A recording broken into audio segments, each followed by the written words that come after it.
कृपया अपनी आंखें खोले, अपनी आंखें खोले भोलेनाथ। भोलेनाथ, अपने ध्यान को विराम दें।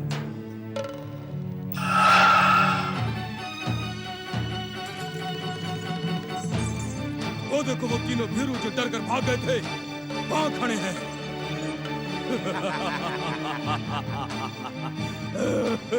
अब ये हमसे बचकर नहीं जा पाएंगे। भोलेनाथ, ये दो विचित्र असुर न जाने किसके षड्यंत्र से इस संसार का विध्वंस करने के लिए जन्मे हैं। भोलेनाथ, ये दोनों विचित्र दैत्य मेरी रचना शक्ति से नहीं जन्मे हैं। इन्हें रोके महादेव, अपने ध्यान को विराम दे महेश्वर।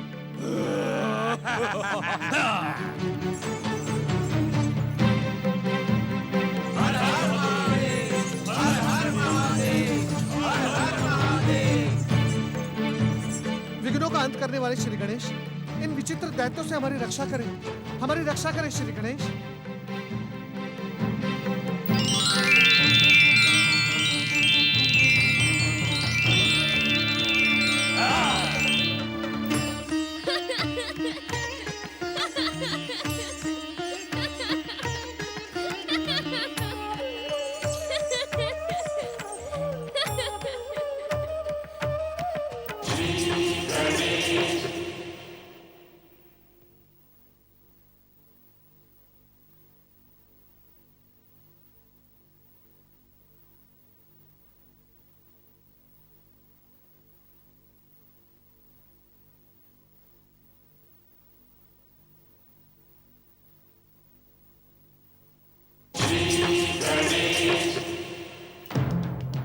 महादेव, ये संसार के लिए कौन सा नया संकट खड़ा हो गया है? हे शिव शंकर, हम पर कृपा करें भोलेनाथ, हम पर कृपा करें। महादेव, हमारे प्रश्नों का समाधान करें महादेव। भोलेनाथ, इन विकराल षड्यंत्रकारी दैत्यों को देखकर हमारा चित्त शांत नहीं हो रहा है। हम पर कृपा करें महेश्वर।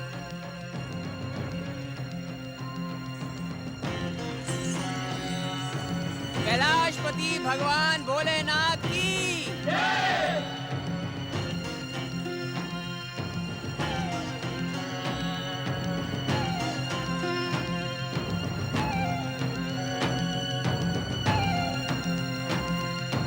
दैत्य गुरु शुक्राचार्य, इन दोनों विचित्र दैत्यों ने आपके आश्रम जाकर आपको अपना परिचय देते हुए क्या कहा था? दैत्यों के आराध्य देवाधिदेव महादेव, ये दोनों कह रहे थे कि ये मेरी विरोधी मानसिकता से जन्मे हैं, परंतु मैंने तो इनके जन्म की कोई कामना नहीं की थी। कामना करने के बाद भी आप अपनी कामना से मुंह मोड़ रहे हैं। ये आप क्या कह रहे हैं महेश्वर? हमारे कथन पर संदेह आपको पाप का भागी बना सकता है। आपने बार बार जगत पालक श्री हरि विष्णु की आराधना को ठुकराते हुए बार बार उन्हीं श्री हरि विष्णु का नाम जपा। इसलिए परमदेव श्री महागणेश की इच्छा से श्री हरि विष्णु ने इन दोनों विचित्र दैत्यों को अपने कानों से जन्म दिया। श्री हरि विष्णु के कानों से? हाँ देवर्षि, ये दोनों भगवान श्री हरि विष्णु के कान के मैल से जन्मे हैं। दोनों ही विचित्र होने के साथ विध्वंसक शक्ति संपन्न है। हाँ, ये श्री हरि विष्णु की वैष्णवी शक्ति से संपन्न है। ऐसे शक्तिशाली दैत्य न तो आज तक जन्मे थे, न जन्मेंगे। तो फिर इनका संहार कैसे होगा महेश्वर? अब इस संसार के विध्वंस से भोलेनाथ कौन रोकेगा इन्हें? जिन परमदेव श्री महागणेश की इच्छा से ये दोनों दैत्य जन्मे हैं, उन्होंने ही इन दोनों का अंत भी सुनिश्चित कर दिया है। परमदेव श्री महागणेश की इच्छा से इन दोनों विचित्र दैत्यों का अंत श्री हरि विष्णु के अतिरिक्त और कोई नहीं कर सकता। नहीं नहीं महेश्वर, नहीं। मैं इन दोनों का अंत नहीं चाहता। मैं इन दोनों शक्तिशाली दैत्यों को त्रिलोक विजयी और तीनों लोकों के स्वामी के रूप में देखना चाहता हूँ। यदि विष्णु इनका संहार करना नहीं चाहेंगे, तो ये सदा सदा के लिए अमर हो जाएंगे। इन्हें अमरता का वरदान दीजिए और श्री हरि को आदेश दीजिए कि वे अपने कानों से जन्मे इन दैत्यों का अंत ना करें। आवेग और आवेश में आप मान और मर्यादा के सभी अध्याय भूल जाते हैं दैत्य गुरु। त्रिदेवों के मध्य आदेश की नहीं, स्नेह की भाषा का आदान प्रदान होता है। आपकी इच्छा मात्र से कुछ भी नहीं हो सकता। जो कुछ भी होगा वो परमदेव श्री महागणेश की इच्छा से ही होगा। धन्य धन्य भोलेनाथ धन्य। आप दैत्यों के आराध्य होने के पश्चात भी दैत्य गुरु शुक्राचार्य के स्वार्थ से भरे प्रस्ताव को ठुकराकर आपने संसार की रक्षा की। आपकी जय हो भोलेनाथ, आपकी जय हो। सृष्टि के रचनाकार ब्रह्मदेव, आप जगत पालक श्री हरि विष्णु से प्रार्थना करें कि वे मधु और कैटभ के साथ युद्ध करके इन्हें परास्त करें। जो आज्ञा महेश्वर। गजानन, अब तुम्हारा कार्य प्रारंभ होगा। इन दोनों को गतिमान करो।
स्वामी, आपके कानों से जन्म लेने वाले दोनों विचित्र दैत्य आपकी सृष्टि को संकट में डालने का दुस्साहस कर रहे हैं। स्वामी, इन दोनों विचित्र दैत्यों को दंडित करें।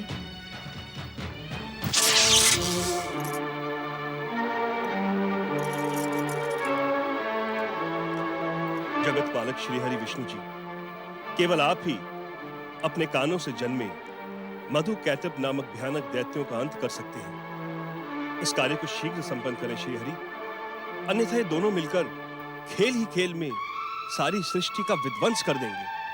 हाँ स्वामी, इन्हें किसी भी प्रकार रोकें, दंडित करें। इन्होंने हमारे लोक की मर्यादा को भंग किया है।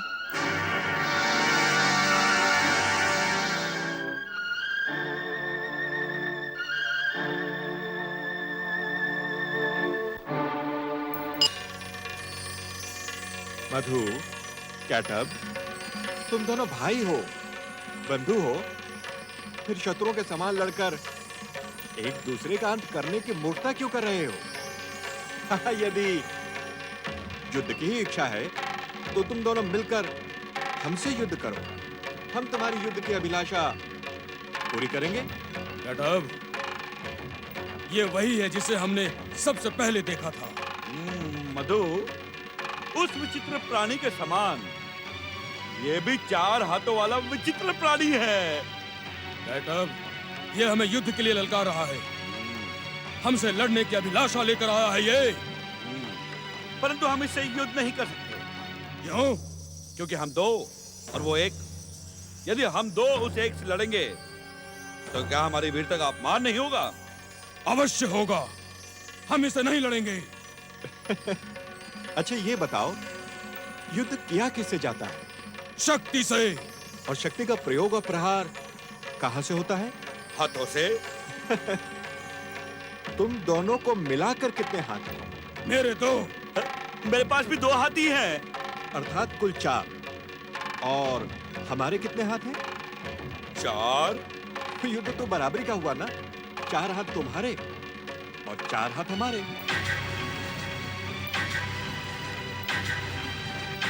अब सोच विचार बंद करके हमसे युद्ध करो, और यदि कायरों की भांति युद्ध नहीं करना चाहते तो पराजय स्वीकार कर लो। हमें कायर बताने की भूल ना करो। हम तुम्हारे युद्ध करने की अभिलाषा को अवश्य पूर्ण करेंगे। वैसे भी तुम हमें देखकर अदृश्य नहीं हुए, स्वयं चलकर आए। हम तुमसे प्रसन्न हुए।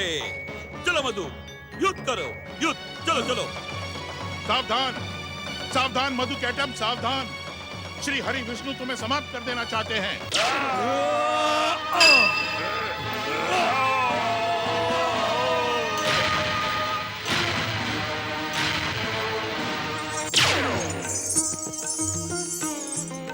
विनायक, तुम्हें परमदेव श्री महागणेश की इच्छा का संकेत अवश्य मिल गया होगा। प्रणाम पिताश्री। ओम साम सदा शिवाय नमः। ओम सिद्धि विनायकाय नमः। ओम सिद्धि विनायकाय नमः।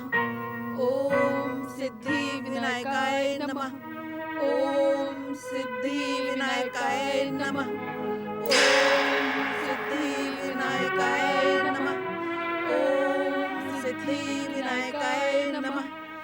ओम सिद्धि विनायकाय नमः। ओम सिद्धि विनायकाय नमः। ओम सिद्धि विनायकाय नमः। ओम सिद्धि विनायकाय नमः। हे सिद्धि विनायक श्री गणेश, मैंने आपकी कृपा पर शंका करके अपने सुहाग को संकट में डाल दिया। ऋषि विश्वामित्र और देव ऋषि नारद की बात कभी असत्य नहीं होती, ये बात हम भी जानते हैं। और आपकी कृपा से महाराज चित्रांगद कुशल हैं, पर वे हैं कहाँ, इसके बारे में हमें कोई जानकारी नहीं है। मेरे स्वामी को मेरे पास भेज दीजिए कृपा निधान। मुझ पर दया करें दया निधान। मेरे अपराधों को क्षमा करें क्षमा निधान, क्षमा करें। ये प्रार्थना मात्र से प्रसन्न हो जाने वाले परमेश्वर सिद्धि विनायक मुझ पर भी प्रसन्न हो। मेरे विघ्नों का अंत करे विघ्नहर्ता। पति से मेरे मिलने की मनोकामना पूर्ण करे प्रभु, पूर्ण करे। महारानी इंदुमती, दुखी ना हो। तुम्हारे पति तुमसे अवश्य मिलेंगे। कुछ समय के लिए धैर्य धारण करो देवी। महारानी इंदुमती, ये समय तुम्हारी परीक्षा का है।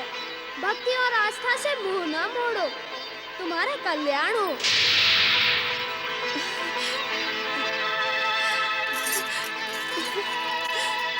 मैं आपके आदेश का पालन करूंगी श्री सिद्धि विनायक।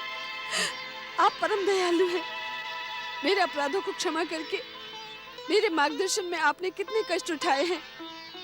श्री सिद्धि विनायक श्री गणेश आपकी जय हो। आपको कोटि कोटि प्रणाम, कोटि कोटि प्रणाम, कोटि कोटि प्रणाम।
आप थक गए श्रीहरि, और हम थके हुए योद्धा से युद्ध नहीं करते।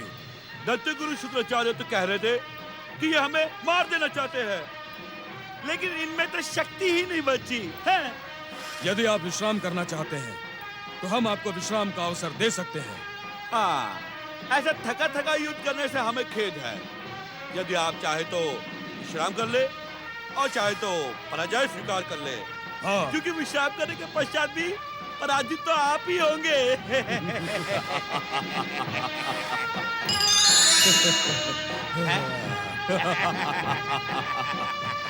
कैटब, ये भी भाग गया।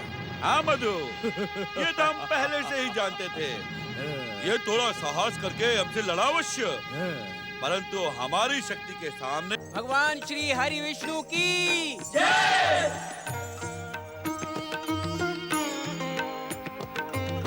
लंबे युद्ध से थके और क्लांत जगत पालक श्री हरि विष्णु का कैलाश में स्वागत है। आपके कान के मैल से जन्मे ये दैत्य अब सर्वशक्तिमान बन चुके हैं। श्री हरि विष्णु जी, इन्हें समाप्त करने के लिए आपको कोई उपाय सोचना ही होगा।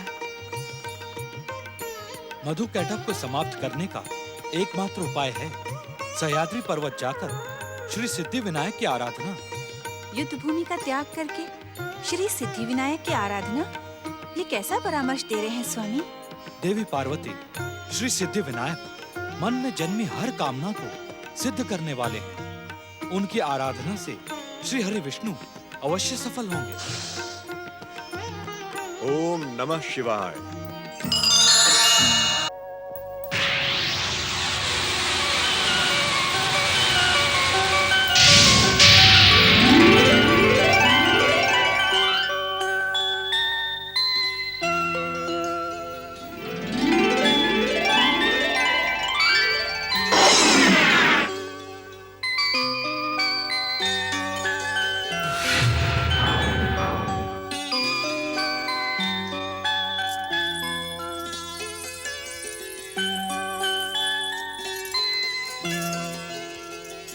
अब आप हमारे अतिथि नहीं रहे महाराज चित्रांगद, हमारे हृदय के स्वामी बन चुके हैं। अब आपको सदा सदा के लिए नागलोक में मेरे स्वामी बनकर रहना होगा। नहीं नहीं, मुझे जाना ही होगा। श्री सिद्धि विनायक की कृपा से मुझे सब कुछ ज्ञात हो चुका है। महारानी इंदुमती मेरे वियोग में दुखी है, वो मेरी प्रतीक्षा कर रही हैं। मुझे पृथ्वीलोक जाना ही होगा। ये आप क्या कह रहे हैं महाराज? क्या आप मेरे प्रेम प्रस्ताव को ठुकराकर यहाँ से चले जाना चाहते हैं? मुझे जाना ही होगा राजकुमारी। महारानी इंदुमती मेरे वियोग में तड़प रही हैं। श्री गणेश का यही संकेत है कि मैं शीघ्र नागलोक से पृथ्वीलोक की ओर प्रस्थान करूं। प्रस्थान? हाँ। आप तब तक कहीं नहीं जाएंगे जब तक हम नहीं चाहेंगे, और हम ये कभी नहीं चाहेंगे कि हमारा प्रेम हमसे दूर हो। कभी नहीं चाहेंगे हम ये। राजकुमारी, राजकुमारी, राजकुमारी, मेरी पीड़ा समझें, मुझे जाने दें। श्री सिद्धि विनायक की इच्छा का आदर करें। राजकुमारी, राजकुमारी, श्री सिद्धि विनायक मेरी रक्षा करें, मेरी रक्षा करें श्री सिद्धि विनायक।